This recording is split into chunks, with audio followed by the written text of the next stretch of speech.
እኔ ከአዶናይ የበለጠ ቦይፍሬንድ ይዤ ካላሳያችሁ ጂጂ አይደለሁም። አዶናይ ነው እንደዚህ እየበጠበጠ ያለው። እኔ ኔክስት እንደሱ ነው ግርግዳ ስቧጨር ነው ማሳያችሁ። እኔ ሀገሬ ገብቼ ማለት ነው ግርግዳ እየቧጨርኩኝ እንዲህ እያልኩኝ ያሳያችኋለሁ። እንዲህ እያልኩኝ ጉድ ነው የማረገው። ጉድ ነው የማረገው።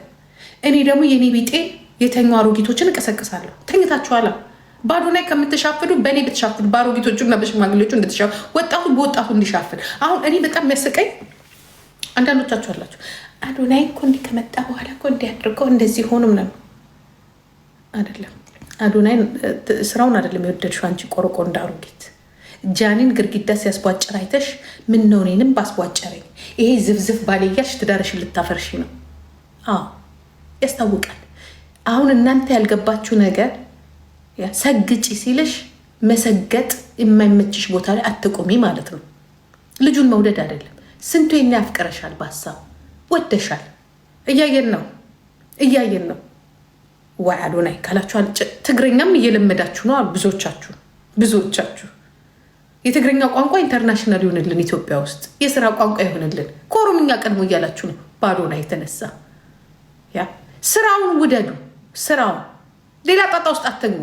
በኋላ ፈቺ ይበዛል። ምክንያት ሲባል ብሶት የወለደው ጀግናው የኢህአዴግ ሰራዊት አዲስ አበባን ግንቦት ተቆጣጥሯል ሳይሆን አዶናይ የአሮጊቶችን ልብ ተቆጣጠረ የሚለው ነገር ይፈጠርና አዳሚ ትዳር ሉስ ካንትሪ ሉስ ምናምን ልታረጉን ነው።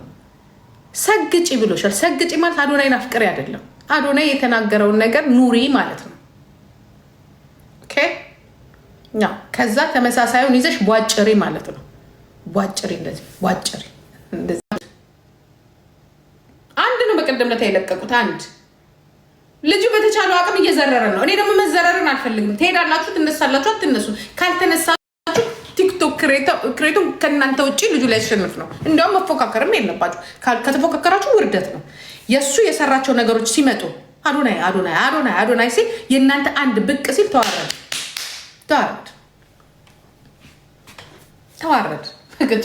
ጨርሻለሁ። እኔ እንዳስተያየት ነው ያየሁት። እሱ ይሄንን ከሰራ እስቲ ደግሞ እነሱ ምን ሰሩ ብዬ ሲሄድ የለም። ሰይፉም ችግር ላይ ሊወድቅ ነው። ልንዋረድ ነው። ሰይፉ ልንዋረድ ነው። ቀስቅሳቸው ልጆቹን ልንዋረድ ነው። በስፖርትም የተወዳደሩት ምንም ነገር የላቸውም። በምግብ ማብሰልም የተወዳደሩት ምንም ነገር የላቸውም። አንድ እየተፎካከረ ያለው ያ መፎካከርም ሳይባል በነገራችን ላይ እሱ የተለየ ሰው ነው። ዶክተር አብይ ነው። በቃ እኔ ያየሁት እሱ ነው። ዜና አንባቢዎቹም ጠፍተዋል።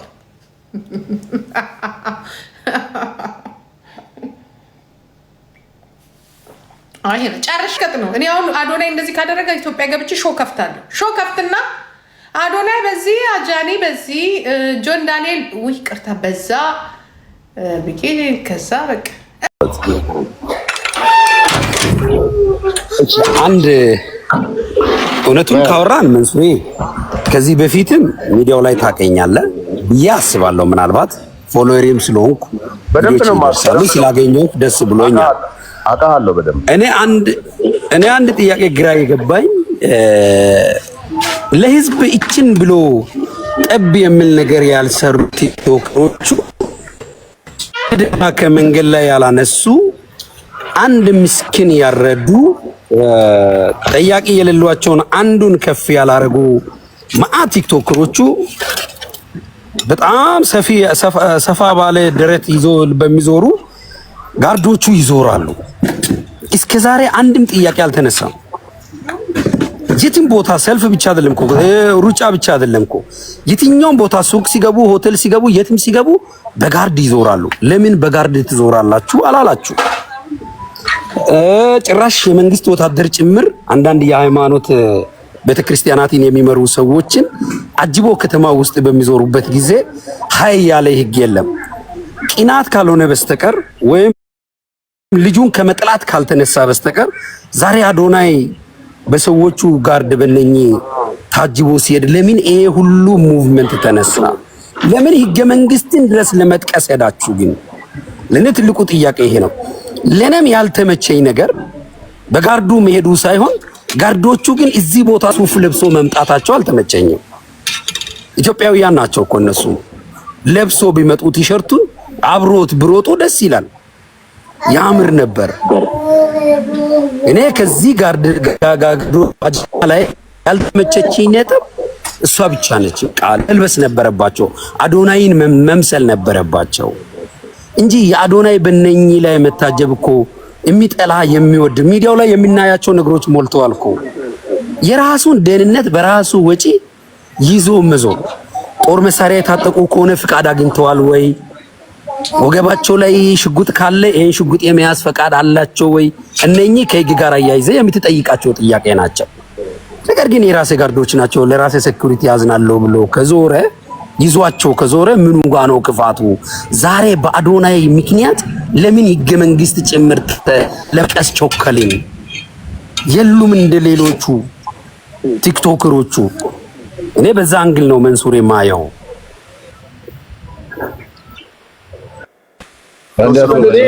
ጅማ ልክ አይደለም ምን ሐሳብ አለ ይባል ኢሳብ አስወራኝ። ምን አልክ ቲክቶክ? እሺ እኔ በዛሬው ጉዳይ ሳይሆን እኔ በአንተ ጉዳይ ነው። ይህን ያህል ሁለት ግለሰቦች ለምንድን ነው ቢዚ ሆንከው አንተ? በማናባ ግለሰቦች ሰው በአዶናይና በዩቲናስ ለምንድን ነው እንዲህ ቢዚ የሆንከው? ምን አይነት ቢዚ ገባኝ። እኔ በጣም ቢዚ ስትል ነው። ይሄ መብቱ ነው ብራዘር። ይሄ እኮ ሶሻል ሚዲያ ነው። ሰው የፈለገውን ሀሳብ የማራመድ የፈለገውን ነገር የማምጣት መብት አለው። ይሄንን አይደለም መጠየቅ ያለብህ። ወደ አጀንዳችን እንግባ ወይ ደግሞ ውጣ። ኦኬ ትክክል። እኔ ኢሳም ከመጀመሪያ ጀምሮ እያዳመጥኩ ነበረ። ቤትህን ከከፈትክ ሰዓት ጀምሮ ከስር ሆኜ ሳይ ነበረ። አንተ አዶናይ ጋር ባሉት ጋርዶች ደስተኛ ሆነሃል፣ እኔም ደስተኛ ሆኛለሁ። ነገር ግን አንተን ደስተኛ ያላደረገና ለአንተ ኮንፈርት ያልሰጠ ትክክል መስሎ ያልተሰማ አጃቢዎቹ እንደ አዶናይ ቢለብሱ ጥሩ ነበረ። አብረውት ሲሮጡ አብረውት እዛ ጋር ሲገኙ ሱፍ ባይለብሱና እንደሱ ተመሳሳይ የሆነ ልብስ ቢለብሱ ተመራጭ ነበረ። ይሄ እስማማበታለሁ። ኢሳም ይሄን ሐሳብ አንስተህ ነበር ካንተም። እኔ ግን አንተን አልሰማውም። ጌታ ሶሪ ስላቋረጥኩ ነው። እንዴ ልጨርስ። ቆይ አሰፋ እና ለኔ የሚሰማኝ ይሄ ነው። አዶናይ በዚህ ሰዓት ለብዙ ለወደቁ ሰዎች፣ ብዙ ለተቸገሩ ሰዎች፣ ለተጣሉ ማንም ዞር ብሎ ሊያስታውሳቸው ላልቻሉ ልጆች አዶናይ ሳናውቀው የመጣ ሰው ነው። እውነቴን ነው። ለአዶናይ ምስጋና ምናምን አይደለም። ከማንም ቲክቶከር በላይ አዶናይ ትልቅ የሆኑ ነገሮችን አድርጓል። ቲክቶክ ላይ ያሉ ቲክቶከሮች ቢደመሩ ሊሰሩ ያልቻሉትን ብዙ ስራ ሰርቷል አዶናይ። እኔ ግን አንድ ጥያቄ አለኝ። ምንድነው ጥያቄ? እኔ ሜቢ ልታቀኝ ትችላለህ፣ መንሱር ያቀኛል። አሳረኛው እባላለሁ። እኔ ለሎየር አሰፋ ነው ጥያቄ። ሎየር አሰፋ 700 ምናምን ሰዎች ያላችሁ የኔ ቤት ገብታችሁ ማየት ትችላላችሁ። አዶናይን በጣም ጠልተው ነበር። በዚች ኦልሞስት 5 ቀን 6 ቀን ቢሆን ነው በጣም ጠልተው ምን ብለህ ስትናገር ነበረ? ዲቻ ቦይስ የተባሉ ህፃናቶች ምን አደረጋቸው? አዶናይ የትከተታቸው? ከስር ኮሜንት ላይ ያላችሁ ሰዎች መጻፍ ትችላላችሁ። ምንድን ያረጋቸው? ለምንድን ነው እነዚህ ልጆች ማናያቸው እያልክ በጣም አምርረህ ስትናገር ነበር። አሁን ደግሞ እዚህ ጋር መተህ አዶናይ በጣም ትልቅ ስራ ሰርቷል፣ በታንክ መታጀብ አለበት። ዋይ ምን ማለት ነው? በታንክ መታጀብ አለበት ስንል ህገ መንግስቱም አይፈቅድም። አንድ ግለሰብ በታንክ ሊታጀብ አይችልም። ከዛ ውጪ ግን ማንም ሰው አቅሙ ካለው በ1000 ሰው መታጀብ መብት አለው፣ ይችላል። አንተ ግን እኔ ከአበቄለሽ ጉዳይ ጀምሮ አውቃለሁ። በጣም ለሶሻል ሚዲያ ላይ ማስመሰል የምትወድ ሰው ነህ። የምታመጣቸው ነገሮች የማይጥሙ ነገሮች ናቸው። ዛሬ የሆነ ነጭ መኪና ይዘህ ትመጣለህ፣ ከሳምንት በኋላ ጥቁር ነው ትላለህ። ስለዚህ ጥያቄ ምንድነው? አዶናይ ዲቻ ቦይስን የት አደረጋቸው ብለህ ስትጠይቅ እንደ ዲቻ ቦይስ አይነት ህፃናቶች በመንገድ የወደቁ የወላይታ ተወላጆች የሚበሉት የሚጠጡት አጥተው መንገድ ላይ የሚንከራተቱ አሉ። ለነሱ አንተ አንድ ብሪንዳ ገዝተህ ታውቃለህ ወይ? ለምንድን ነው ዛሬ አዶናይ እነዚህ ልጆች ምንድን ነው ያደረጋቸው? የት ከቷቸው ነው? በጣም ስጋት አለኝ። ጨንቆኛል ምንድን ያደረጋቸው እያልክ ስትናገር ነበር አንተ። ዛሬ ደግሞ በ3 ቀን ተቀይረ መጥተህ አዶናይ ኢዝ ጉድ እያልክ ነው ያለው። ለምንድን ነው ማስመሰል የምትወደው አንተ? ለምንድን ነው አቋምህ አንድ የማይሆነው? ከአበቄለሽ ጉዳይ ጀምሮ አውቃለሁ። አንተ ለወላይታ ማህበረሰብ ምንድን ያደረከው? የአዶናይን ያክል ለወላይታ ማህበረሰብ ምን ሰርተሃል አንተ? አንተ አዶናይን ዲቻ ቮይሶች የት ገቡ ብለህ ስትጠይቅ ለዲቻ ቮይሶች ምን ሰጥተሃል? ምን ገዝተሃል? ምን አድርገህላቸዋል? እሺ ቴንክ ዩ። እውነትም 727 ሰዎች አሉ።